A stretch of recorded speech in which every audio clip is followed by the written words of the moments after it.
tempo, os fariseus ouviram dizer que Jesus tinha feito calar os saduceus. Então eles se reuniram em grupo, e um deles perguntou a Jesus para experimentá-lo: Mestre, qual é o maior mandamento da lei? Jesus respondeu: Amarás o Senhor teu Deus de todo o teu coração, de toda a tua alma, de todo o teu entendimento. Esse é o maior e o primeiro mandamento. O segundo é semelhante a esse: amarás ao teu próximo como a ti mesmo. Toda a lei e os profetas dependem desses dois mandamentos.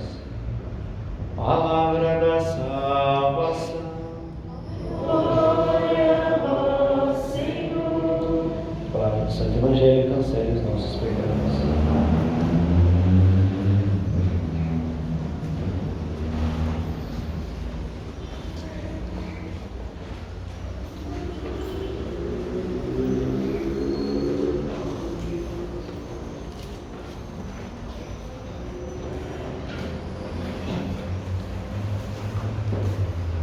No Evangelho de hoje nós vemos que os fariseus, depois de ouvirem que Jesus tinha feito calar os saduceus, que é uma parte que nós não lemos, na liturgias dominicais, mas onde Jesus falou sobre a ressurreição.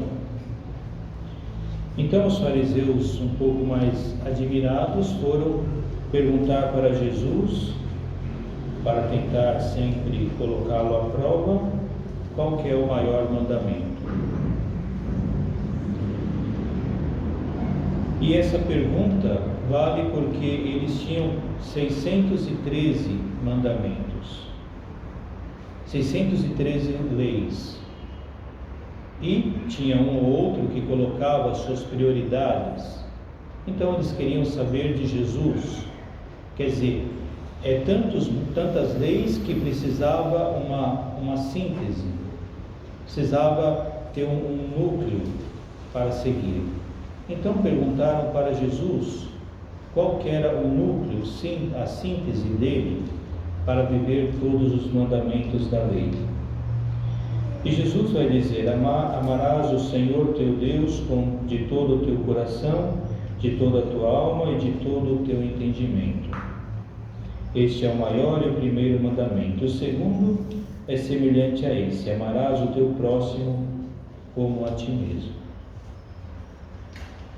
Jesus aqui, ele não coloca nada de novo, porque já estava na lei, já existia esse mandamento de amar a Deus sobre todas as coisas e de amar o próximo como a ti mesmo. Amar o próximo, tinha já esses mandamentos. E o que Jesus, qual é a novidade de Jesus para esses dois mandamentos? É que a novidade é que Jesus, ele se doa nesses mandamentos. Ele se doa a nós por meio desses mandamentos.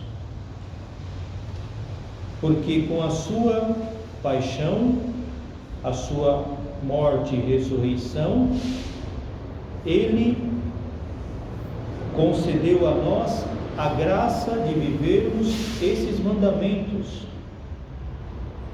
Porque é muito fácil você falar: bom, a lei manda amar a Deus e ao próximo. Mas não é só porque tem uma lei que eu consigo vivê-la. Não é porque tem uma lei que eu consigo executá-la. Agora, como Jesus viveu a sua paixão, morreu por nós para nos salvar, ressuscitou, está nos céus, à direita de Deus, nós temos a graça necessária para vivermos esses mandamentos. Quer dizer, Jesus se doa a nós para que nós possamos colocar em prática esses mandamentos de amar a Deus sobre todas as coisas e amar o próximo como a nós mesmos. Esta é a novidade de Jesus sobre isso, porque nós, por mais que nós queremos, só porque é uma lei, nós não conseguimos por nós mesmos, mas pela graça de Deus, por dom de Deus, nós somos capazes de viver esse mandamento. Então, não adianta olharmos esses mandamentos e querermos vivê-lo com a nossa força, com a nossa vontade. Sabe, eu tenho um novo inimigo e vou amá-lo porque quero amá-lo. É claro que isso vale muito. A decisão nossa que tomamos de amar vale muito e é capaz de mudar as coisas. Só que é preciso da graça de Deus. Sem a graça de Deus, nós não conseguimos nem deixar de pecar, nem fazer o bem. Então Jesus, com a sua paixão e ressurreição, nos concedeu essa graça. E nós vemos no livro do Êxodo que já existia essa lei de amar o próximo, de amar o meu irmão. Só que alguns diziam, amar o meu próximo é aqueles talvez da minha casa, aqueles que frequentam o templo, aqueles que fazem parte do meu ciclo de vivência, de amizade. E Deus vai instruí-los, vai dizer que eles devem amar o estrangeiro, quer dizer, aquele excluído, aquele que não tem casa. Quer dizer, um estrangeiro chega numa cidade, ele se encontra sem nada. Talvez tenha o dinheiro para comprar uma casa, mas ele tem que se refazer. E muitas vezes não tem nem o como se refazer sozinho. Precisa de ajuda. Então, amar o estrangeiro, amar a viúva, o órfão. A viúva era sempre colocada de lado. Uma mulher viúva não valia nada. Uma mulher já naquele tempo não tinha nada, não valia nada. A sua opinião não é que valia muita coisa. Uma viúva então era até desprezada, porque era vista como um peso. O órfão, aquele que não tem pai nem mãe. Os judeus, eles zelavam pela genealogia, quer dizer, é filho de fulano, de ciclano e de ciclano. Tem toda uma genealogia. O órfão muitas vezes não sabia de quem que era o pai, então era também desprezado.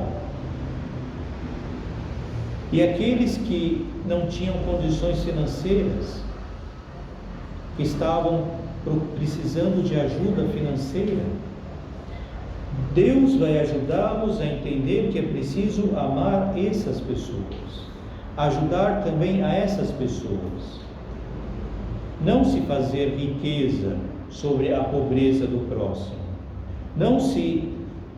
não pegar o próximo e, como se diz, tirar tudo dele, para que eu possa me enriquecer, mas devo ajudar o meu próximo, ajudar o meu irmão, até aquele que eu não considero da minha família, não considero o próximo a mim. Devo amar o meu próximo. Agora, no Salmo, nós vemos que já não fala sobre amar o próximo, mas fala sobre amar a Deus. Eu vos amo, Senhor Deus. Eu vos amo. Eis que nós precisamos aprender a amar a Deus. E amar a Deus também no próximo.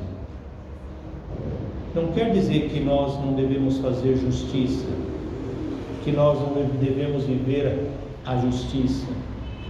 Não quer dizer mas nós devemos amar o nosso próximo, ajudá-lo a sair da miséria, se for possível, se ele quer sair da miséria, porque pode ser que ele também não queira. Eu devo ajudá-lo a crescer e ajudá-lo principalmente a amar a Deus, ser testemunha desse amor de Deus, levá-lo à riqueza maior que nós temos, que é se encontrar com Deus, se encontrar com Deus. E Paulo, quando ele deixou os Tessalonicenses, ele teve que deixar um pouco com o coração aflito, porque ele teve que sair de Tessalônica por causa dos conflitos que ele estava tendo com os judeus.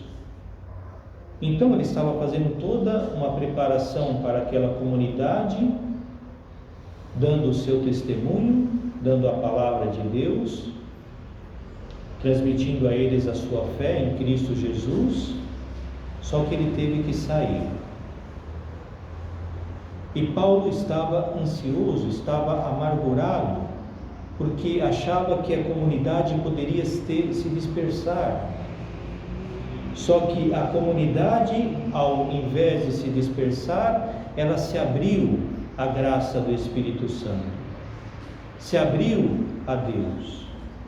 E ela não só pegou o testemunho de Paulo, mas ela se tornou testemunho do Evangelho.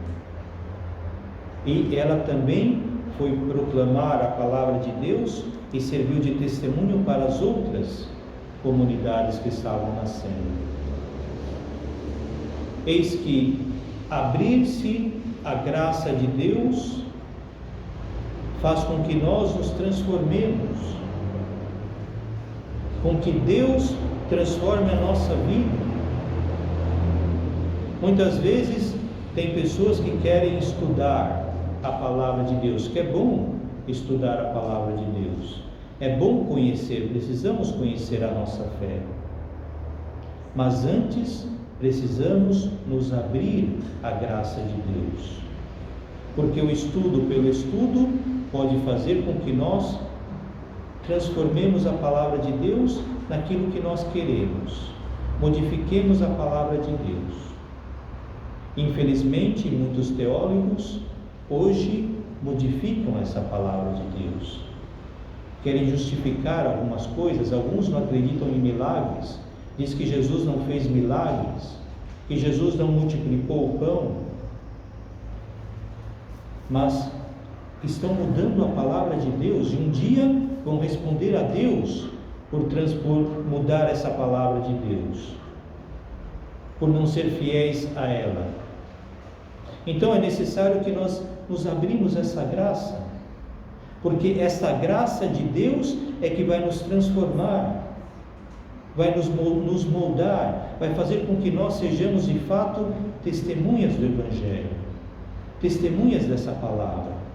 E pouco a pouco nós crescendo como testemunha, vamos crescendo no conhecimento, vamos buscando cada vez mais crescer na fé, no nosso conhecimento a Deus, e vamos aprendendo as coisas de Deus, mas em primeiro lugar, por meio da graça de Deus. E o que Jesus quer de nós?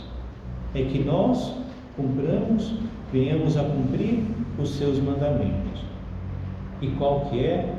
Os dois mandamentos maiores, a essência do mandamento é amar a Deus sobre todas as coisas e amar o próximo como a si mesmo. Nós podemos viver esse Evangelho, podemos colocar em prática esse preceito do Senhor, se abrirmos a sua graça, se abrirmos por meio da nossa oração confiante, da nossa oração humilde, a graça de Deus. Ele mesmo nos levará a cumprir isso. Nós deveríamos chorar pelos nossos pecados, chorar por não conseguirmos viver esse Evangelho, porque assim Deus nos dará, vendo a nossa humildade, vendo o nosso esforço em querer mudar a nossa vida, em querer tirar aquele mal que está dentro de nós, Ele nos daria essa graça, Ele nos dará essa graça. Que o Senhor possa nos ajudar sempre mais a nos abrirmos à graça de Deus, confiarmos não nas nossas forças, mas na graça de Deus, para que essa graça seja abundante na nossa vida e de fato ela nos faça, como fez em Tessalônica, nos faça testemunhas fiéis do Evangelho de nosso Senhor.